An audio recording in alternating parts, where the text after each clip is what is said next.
Awak tahu tak, setiap kali saya tengok cincin tu, saya akan ingat setiap keangkuhan awak. Saya akan ingat setiap cemuhan, kejian dan hinaan awak pada saya. Maira!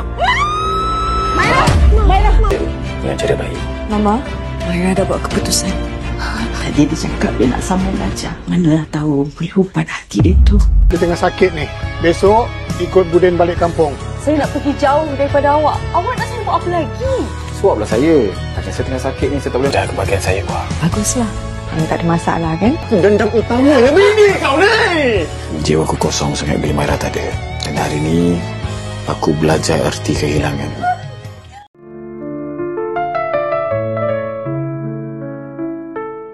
Yang pertama, balik kampung. Budin mengambil keputusan untuk balik kampung. Setahu Azman, tanah dan tapak rumah Budin sudah digadai pada bank. Budin mengambil keputusan untuk menyewa tanah orang dulu. Azman tak kisah Budin balik kampung jika hal ini melibatkan Afifah, kerana mereka berdua belum ada apa-apa ikatan lagi. Tapi ini melibatkan Humairah yang masih isterinya. Budin mahu undurkan diri dan akan bercerai juga dengan Humairah, memandangkan dia pun akan pergi ke luar negara. Azman menyatakan Budin ego. Sebelum Budin pergi, dia berkata ia akan datang ke majlis kahwin kawannya nanti. Pening Azman memikirkan perangai kawannya. Tengok gaya macam muka orang putus cinta.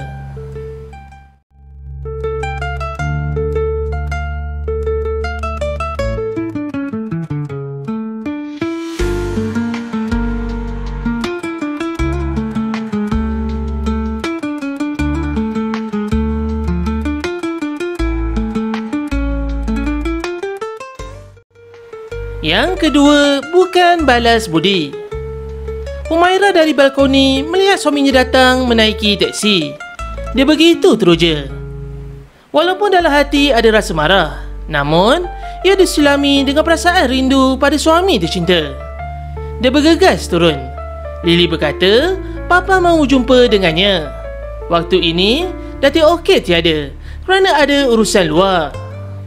Rupa-rupanya, Datuk Malik menyerahkan pada Budin geran tanah di kampung. Nampaknya, Datuk Malik telah menebus balik tanah tersebut. Tanah itu dilelong bank dan dia pun membeli.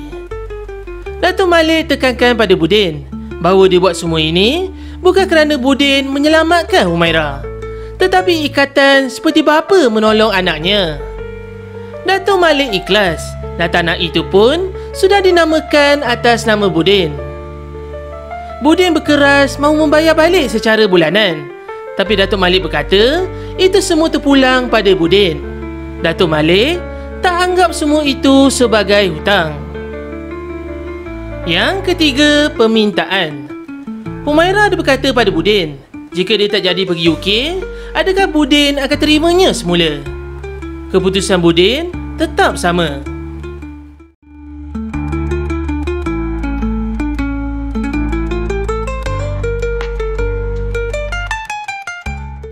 Datuk Malik minta pada anaknya supaya tangguhkan pergi belajar dulu dan jaga Budin sehingga dia kembali sihat. Berat hati Budin untuk menolak permintaannya. Dia pun mengangguk tanda setuju. Humairah memandang suaminya dengan muka bengang. Yang keempat, kelitah Humairah hidup di kampung. Budin terpaksa mengubah orang untuk kemaskan rumahnya. Dengan keadaan tangannya, dia tak mampu melakukannya. Dia tahu Humairah tak selesa. Humairah takut katak. Apabila malam dia mahu ke bilik air, dia minta Abang Budin temankan. Panggilan Abang Budin buatkan Budin kurang selesa. Dia tahu Humairah sengaja mahu sakitkan hatinya. Setelah Budin temankan, ingatkan dia bolehlah menyambung tidurnya. Tapi tidak. Humairah rasa takut dengan bermacam-macam bunyi dalam rumah itu dan dia minta Budin memeluknya. Terpaksalah Budin ikut perintah isterinya. Kemudian hari, sewaktu mereka berdua memasak di dapur, Humairah sedang menyiapkan makanan kegemaran Budin, iaitu ikan keli sambal. Humairah mula rasa takut apabila ikan keli yang digoreng itu mula meletup-letup. Budin tidak mahu jadi apa-apa pada isterinya. dia menyuruh Humaira duduk saja. Telur dadar yang ada dalam kuali juga dia yang uruskan. Tiba-tiba Dahlia datang dan dia pun bawakan ikan keli sambal. Meluat Humaira melihatnya, tergedik-gedik dengan suami orang. Dahlia tak peduli. Yang penting misi dia untuk dapatkan Budin akan terus dijalankan. Mentang-mentang Budin sudah ada kebun sendiri dan semakin kaya, Dahlia takkan mahunya gigit jari. Humaira tahu Budin takkan mahunya perempuan yang hati busuk seperti Dahlia. Yang kelima melangkah pergi. Dahlia sudah balik. Kemudian puas Budin memanggil Humaira. Dia mahu isterinya suapkan makan padanya. Budin tahu Humaira sengaja cari pasal. Setelah Budin menyebut nama penuh isterinya, Humaira pun datang ke dapur. Budin minta lauk, ikan keli sambal yang dimasak Dahlia, bukannya Humaira. Humaira mula sakit hati. Budin terus terang bahawa masakan isterinya tidak sedap. Humaira menahan hati.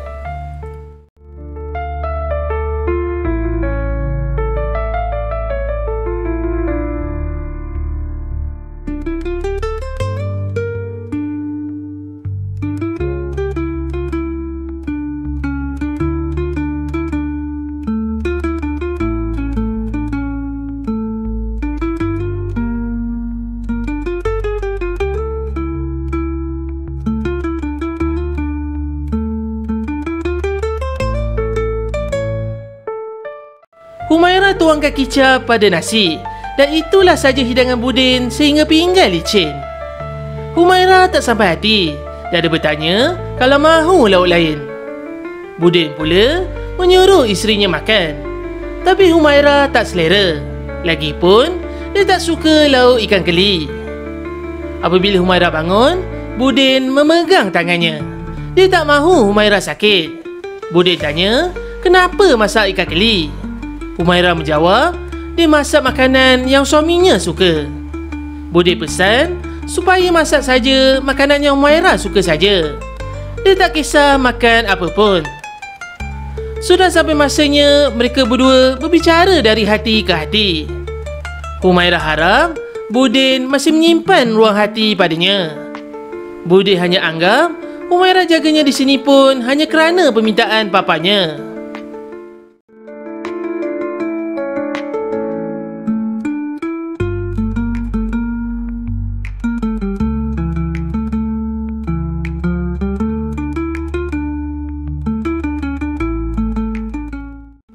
Humaira nekat mahu pergi dari situ.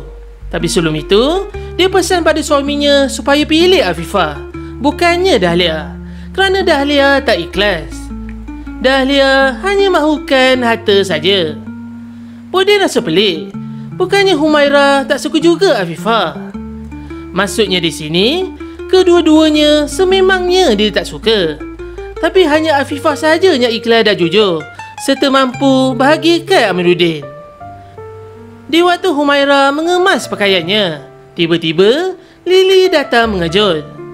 Tepat masanya, Humaira mahu luahkan rasa sedihnya pada kakaknya.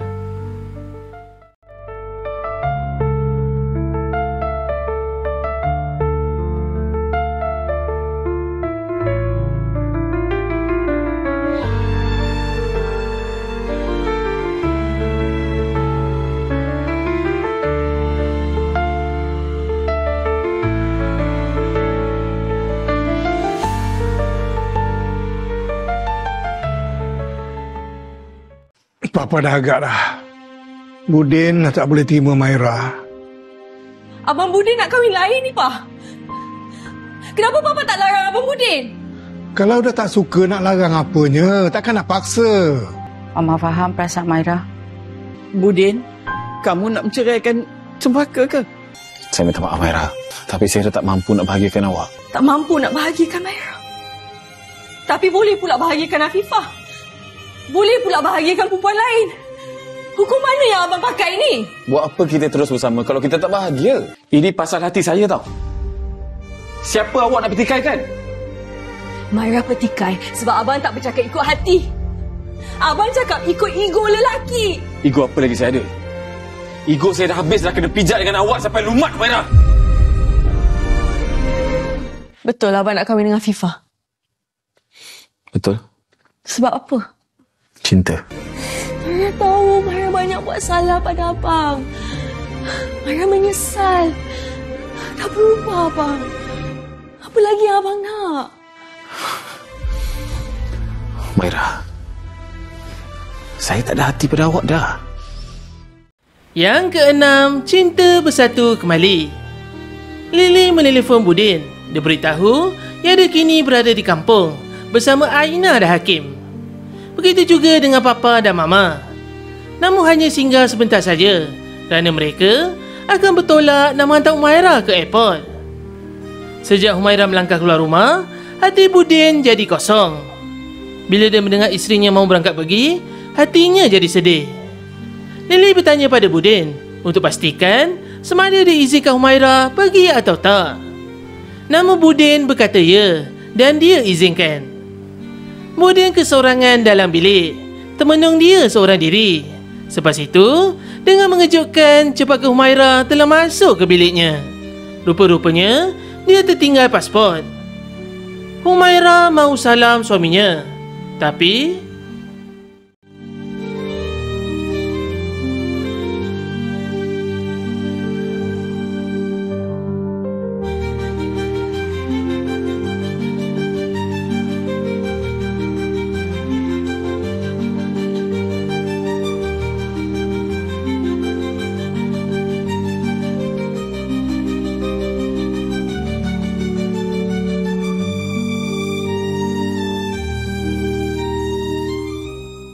Humaira berharap Budin temui kebahagiaannya apabila berkahwin dengan Afifah nanti.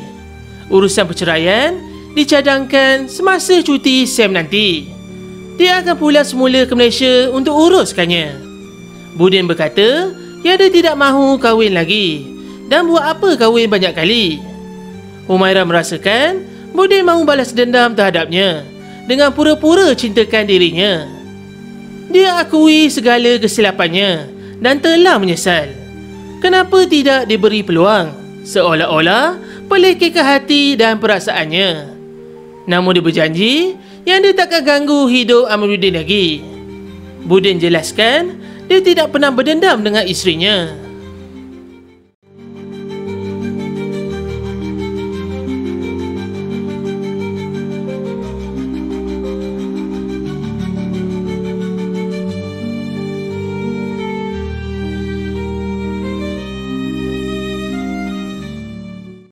Maira juga akui dia bukanlah isteri yang terbaik. Sudah banyak kali dia kecewakan dan lukakan hati Budin. Dia rasa tak layak menjadi isteri Amiruddin. Dia mahu suaminya kahwini Afifah. Hanya wanita itu yang boleh bahagiakannya. Humaira nampaknya nekat mahu pergi dari hidup suaminya.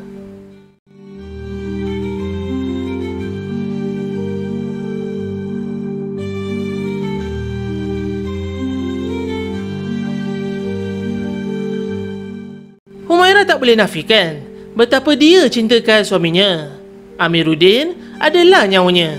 Setiap detik, setiap waktu hanya Amiruddin diingatannya. Dia tak boleh berpisah dengan suaminya. Dengan kasih yang mendalam, dia terus memeluk suaminya. Amiruddin dengan sebelah tangan merangkul erat isterinya. Cempaka Humaira, buah hati pengarah jantung Amiruddin buat selamanya. Yang ketujuh, bibit-bibit cinta. Budin menukarkan nama tanah dan tapak rumah pada Humaira. Itu adalah bukti cintanya pada isterinya. Budin tetap dengan pendiriannya, membayar setiap bulan pada papanya. Tangan Budin pun sudah pulih dan bolehlah dia memeluk semula isteri kesayangan. Cincin pun sudah disaruh kembali ke jari Humaira. Itulah tanda kasih sayang bertaut kembali. Bibit-bibit cinta disemai. Masa nak saruh cincin itu pun, sampaikan Budin melutut depan Humaira. Walaupun masa itu, tangan masih lagi di simen. Tetap juga nak buat perangai Mak Romeo. Kini mereka berdua duduk di rumah naik bunga. Sementara Budin mahu membaiki rumahnya yang semakin usang. Humaira tak kisah dengan keadaan rumah itu. Dan dia lagi rela tinggal di rumah Budin berbanding rumah Nek Bunga. Itu kerana dia tidak mahu serumah dengan Dahlia. Dahlia tidak berhenti cuba untuk dapatkan Budin. Namun Budin menasihati supaya beri peluang pada Dahlia untuk berubah. Humaira bengang. Berkait kes Dahlia, cuma 2 minggu saja Budin beri peluang padanya. Tapi Humaira hampir 2 bulan untuk memujuk suaminya. Humaira rasa tak adil. Budin berkata pada isterinya supaya jangan ungkit lagi kisah lalu. Budin tak faham kenapa isterinya tiba-tiba mengamuk. Baru berbaik dah perang balik. Humaira mengharap sangat supaya Dahlia terima balasannya atas perbuatannya sebelum ini. Yang ke-8, balasan Dahlia. Budin dan Dahlia berbual di depan surau. Dahlia masih menyimpan harapan untuk dapatkan Budin dan dia sanggup jadi madu Humaira. Budin memarahi Dahlia dan beri amaran supaya jangan rosakkan rumah tangganya.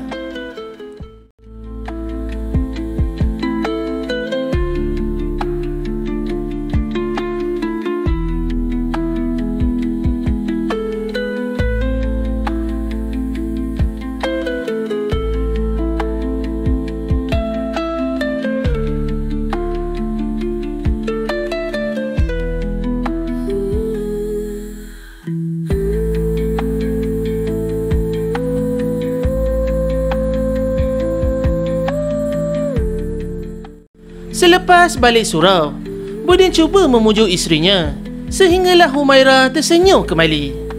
Mereka berdua makan bersama. Nek Bunga mula risau kerana Dahlia masih belum balik lagi. Dia tidak pergi ke surau kerana kakinya sakit. Kalau tidak, dia boleh perhatikan Dahlia. Nek Bunga jangka Dahlia buat perangai balik. Tapi ternyata tekaannya tepat. Senang datang berjumpa Nek Bunga dan dituruti Dahlia dengan muka cemas. Rupa-rupanya Dahlia kena tangkap basah bersama Abdul di kebun pisang Budin. Lelaki yang dia anggap kaya di mata Dahlia kerana disangka dia adalah tokek ayam. Padahal Abdul hanyalah sekuriti yang menjaga kawasan rebat ayam saja. Nek Bunga mengamuk kerana tergamak Dahlia mencotek arang di mukanya. Oleh itu, Nek Bunga berkeras menyuruh Dahlia nikah dengan Abdul. Dahlia tidak mahu kahwin. Takkan mahunya dia akan kahwin dengan orang susah. Maka Dahlia minta Budin dan Humaira supaya batalkan arahan Nek Bunga. Mereka berdua juga tak peduli pun dengan kata maaf Dahlia. Sudah sampai masanya Dahlia kena terima pengajaran di atas perbuatannya yang mengundang dosa sebelum ini.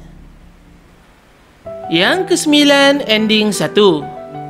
Budin kini sibuk menguruskan kebun pisangnya. Humaira pula sibuk uruskan kerja yang tengah-dala di pejabat.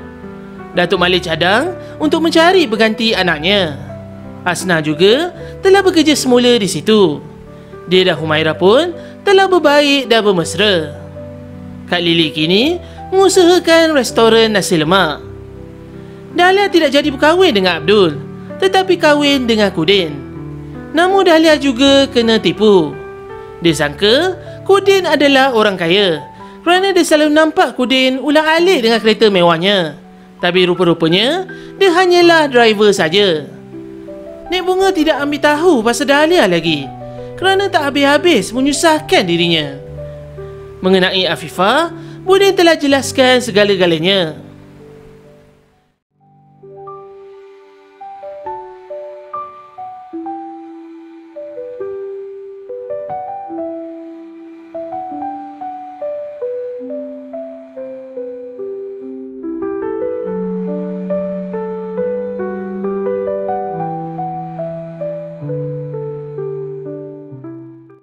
Throwback balik di waktu kereta Humaira pancit sewaktu balik hospital.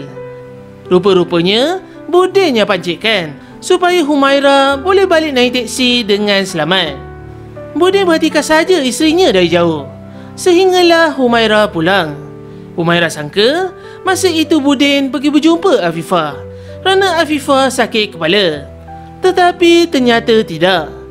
Budin yang menyuruh Hasna membawa Afifah pulang. Patutlah di waktu sebab Humaira berjumpa dengan Afifah di klinik, munculnya pula Hasna selepas itu di luar klinik. Humaira kini sarap mengandung.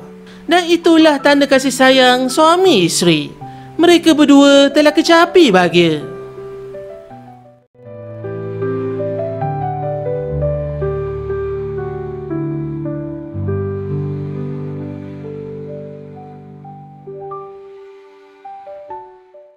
Yang ke-10, ending 2. Puan Sri Zabeda akhirnya mengaturkan perkahwinan Rafiq dengan anak rakan bisnesnya. Nampaknya, Rafiq mengalah untuk mengejar cinta Humaira dan dia pun setuju dengan permintaan mamanya. Humaira sudah sehabis baik untuk memujuk Budin, tapi keputusan Budin tetap sama. Oleh itu, Humaira mengambil keputusan untuk undur diri dan menyambung pelajaran di UK. Urusan perceraian akan dilaksanakan sebelum berangkat ke sana. Budin dan Humaira pergi ke Mahkamah Syariah untuk selesaikannya. Dengan lafaz talak 1, Budin sah bercerai dengan Humaira. Mereka berdua reda dengan keputusan yang dibuat. Masing-masing membawa haluan sendiri. Persiapan perkahwinan Budin dan Afifah telah mula dijalankan. Sebulan selepas itu, mereka berdua sah menjadi suami isteri dan majlis dijalankan dengan penuh meriah. Humaira tumpah gembira melihat lelaki yang pernah bertata di hatinya sedang berbahagia dengan pilihan hatinya. Dia rasa menyesal kerana tidak menghargai cintanya dulu. Secara perlahan, Humaira move on dengan kisah cinta yang pernah diikat. Tapi ikatan itu telah terputus oleh kerana sifat ego yang menjahanamkan diri sendiri. Budin bukan imamnya lagi. Akhirnya, Amiruddin berbahagia dengan Dr. Afifah.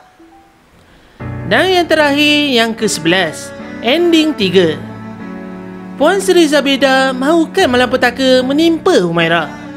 Rafiq telah mendengar perbualan telefon mamanya dengan kuncunya.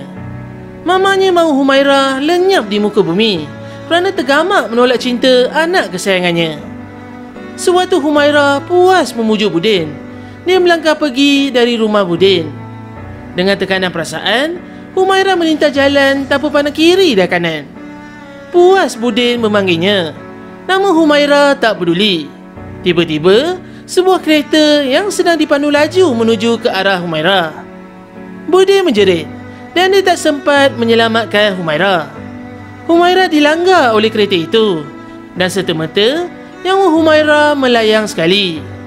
Budin meraung menangis melihat kepergian isterinya. Dia sangat-sangat menyesal dengan apa yang jadi.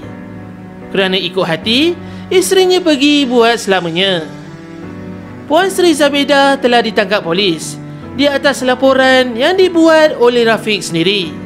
Dia tidak akan biarkan mamanya terlepas dari undang-undang. Maka dari saat itu, jiwa Budin dikacau dengan bayang Humaira. Budin hadapi masalah mental sejak ketiadaan orang yang paling disayang. Setiap hari, Budin menziarahi kubur Humaira. Ambil masa juga untuk Budin kembali seperti biasa. Sejak itu, Amal serta Nek Bunga sajalah yang menjadi mata melihat tingkah laku Budin di kampung. Afifah pada mulanya tak putus asa untuk menunggu Budin. Tapi lama-kelamaan, Afifah telah dijodohkan dengan orang lain atas pilihan keluarga. Berhati untuk ada pengganti. Sampai bila-bila pun, Budin akan jadi imam kepada cepaka Humaira, walaupun orangnya sudah tiada.